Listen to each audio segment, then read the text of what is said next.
다자하오. 자, 반갑습니다.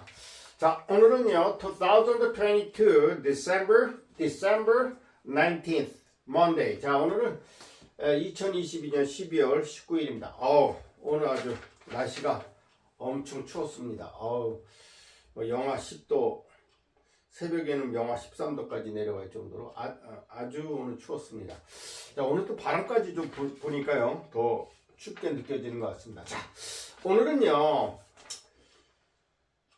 오늘은 선생님이 명심보감에 나오는 명심보감의 개성편, 경계할 개자에다 성품 성자 개성편에 나오는 내용 중에 개성편은 제일 먼저 첫 번째 절에 나오는 겁니다. 첫 번째. 자, 경행록에 나오는 얘기인데요. 자, 뭐 간단한 내용입니다. 오늘 이 내용을 가지고 오늘 학습하도록 하겠습니다. 자, 경행록에 운하되 인성여수다. 인성은 여수와 같다. 그래서 여수다. 수일경 즉 불가복이고 성일종 즉 불가반. 제수자는 필히 제방. 제성자는 필히 예법이다. 자, 내용을 해석하면 아주 간단합니다. 자, 경행록 아시죠? 빗경자 하나 둘 셋 넷 다 여 일곱 여덟 아홉 열 빗경자입니다. 빗. 뭐 정치할 때도 이거 쓰고요. 그다음에 이제 우리가 우리가 경복궁 할 때 이거 쓴다고 얘기했죠. 경행록이라는 것은 이제 송나라 때 지은 책인데 송나라 그 착한 행실을 모아놓은 기록입니다. 그래서 경행록. 자, 행록. 자,록자. 기록할 녹자입니다.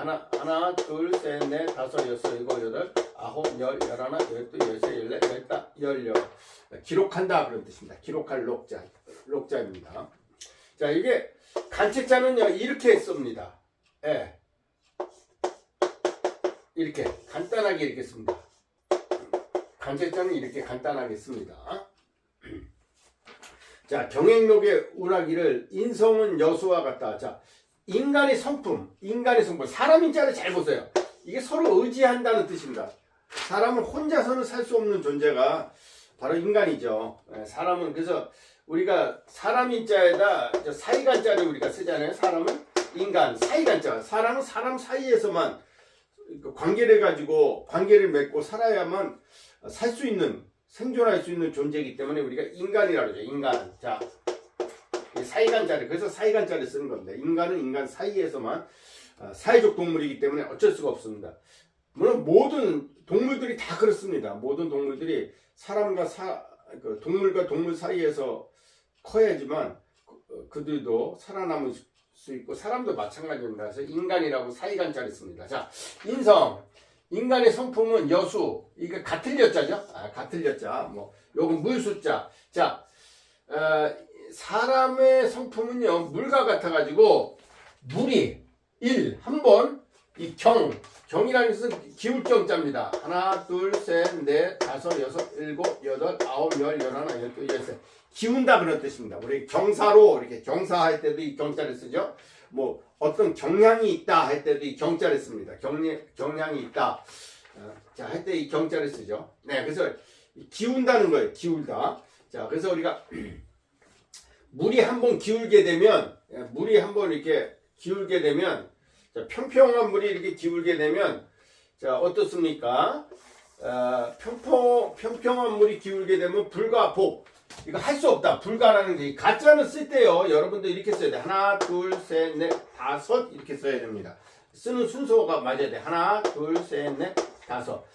오를 가짜죠. 불가라는 것은 할 수 없다는 것이요. 불가복. 이건 이제 복을 회복할 복자입니다. 하나, 둘, 셋, 넷, 다섯, 여섯, 일곱, 여덟, 아홉, 열, 열하나, 열두. 이 두 가지 뜻이 있습니다. 회복할 복자. 네. 회복할 복자. 네. 그 다음에 이제 다시 붙자라는 뜻이 있습니다. 그러니까 우리가 부활. 예수님께서 다시 살아나신 걸 우리가 부활이라고 하죠. 부활할 때는 이제 부활. 다시 살아났다 그런 뜻이죠. 그때는 다시 붙잡니다. 다시 again이라는 뜻입니다. again. 근데 회복할 복자도 됩니다. 그래서 우리가 뭐 복습한다 또 할 때 이제 회복할 복, 예, 그냥 이제 회복할 복자, 회복할 때 이 복자를 쓰죠.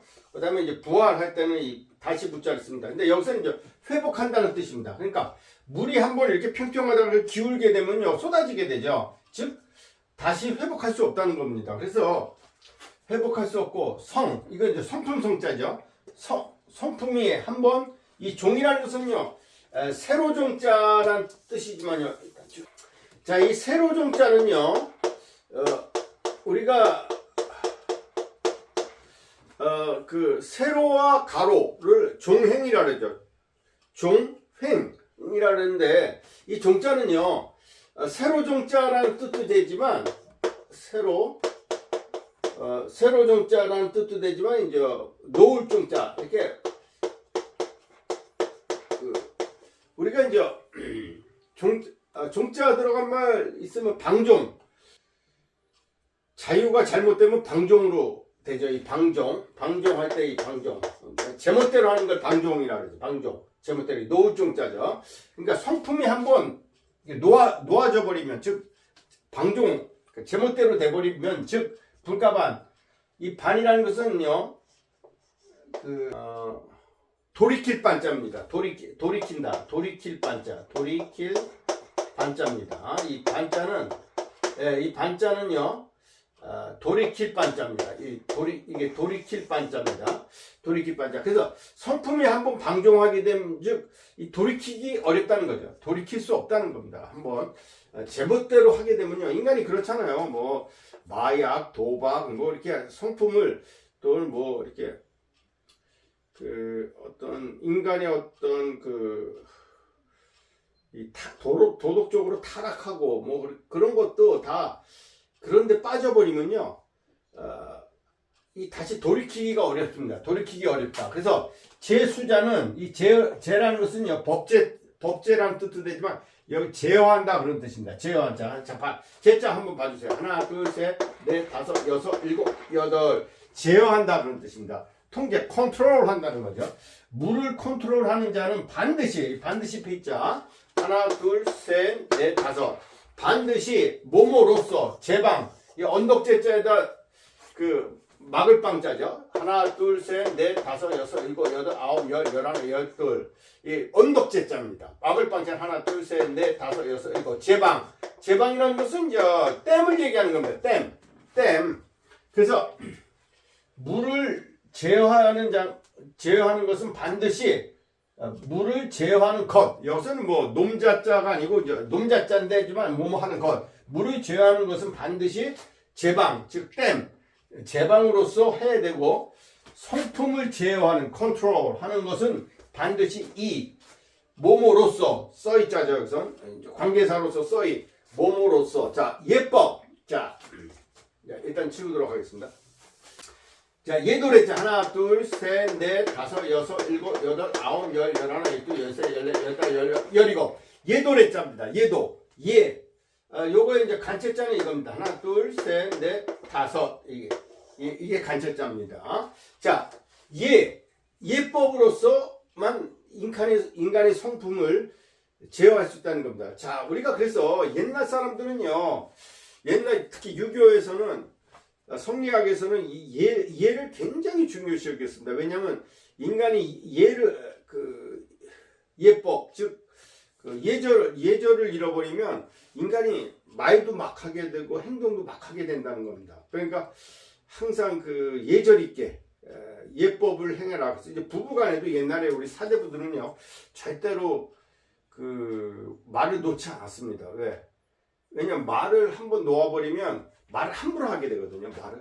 남자건 여자건 말을 함부로 하게 되고 너무 그냥 억압하게 되고 기분 나쁘게 되면 상당히 상대방에게 말을 함부로 하기 때문에 옛날에 우리 배우는 사람들은, 특히 학문하는 사대부들은요, 항상 자기 배우자에게 항상 존댓말을 썼습니다. 예, 그건 뭐 그렇게 하는 것이 왜 예법으로서 자기 어떤 성품을 제어하지 않으면 말을 너무 함부로 함부로 하기 때문에 결국 그로 인해 가지고 뭐 가정 폭력도 일어날 수 있고 또 여러 가지 남자가 이제 폭군으로 변할 수도 있죠. 뭐 그런 경우 그리고 또 여성이 또 남편한테 너무 말을 함부로 하게 되면 또 그런 것도 굉장히 가정 불화의 원인이 되고 그렇기 때문에 항상 예법을 중요시 여겼죠. 예법으로서 자기 성품을 제어해야 된다. 근데 우리가 아이들도 마찬가지예요. 아이들도 평상시 부모님한테 예절 있게 행하고 또 어른들한테 예절 있게 행하면요 절대로 이렇게 행동을 막 하지는 않습니다. 예. 그래서 항상 자기의 성품을 제어하는 것은 올바른 예절을 가르쳐야 됩니다. 생활 예절을 올바르게 가르쳐야지만 학생들이 좀 한마디로 착해집니다. 성품이 순화되고 말 같은 거 함부로 하지 않고 행동도 함부로 하지 않습니다. 그래서 항상 우리 조상들은 성품을 제어하는 것은 반드시 피자 몸으로서 예법으로서 할 수 있다 하고 얘기했습니다. 그래서 항상 우리가 이제 자녀들이나 특히 그 학생들을 가르치는 선생님들은 아이들에게 그 예절을 가르쳐야 됩니다. 예절. 그래서 말 함부로 하지 못하게 말 함부로 하지 못하고 행동 함부로 하지 못하도록 그렇게 해야 됩니다. 그래야지만 학생들을 좀 컨트롤 할 수가 있습니다. 자, 그래서 오늘 내용은요. 자, 오늘 내용을 다시 한번 리뷰하면요. 경행록에서 말하기를 운할 문자죠. 말하기를 그런 뜻입니다. 자, 인성은 사람의 성품은 물과 같아서 물이 한번 이렇게 평평한 데서 기울게 되면 어때요? 다시 회복이 안 되죠. 왜? 쏟아지니까. 그리고 성품이 한번 방종하게 되면 즉 이게 돌이켜질 수 없다는 겁니다. 그래서 물을 제어하는 것은 반드시 뭐예요? 제방, 즉 댐을 제방으로서 할 수 있고 성품을 제어하는 것은 인간의 성품을 제어하는 것은 반드시 예법으로서 그것이 가능하다 하는 것을 말씀해 주셨습니다. 자, 오늘 내용이 여러분들에게 조금이라도 또 유익했으면 구독, 좋아요 부탁드립니다. 자, 그러면 또 다음 시간에 뵙도록 하겠습니다. 바이바이. See you next time.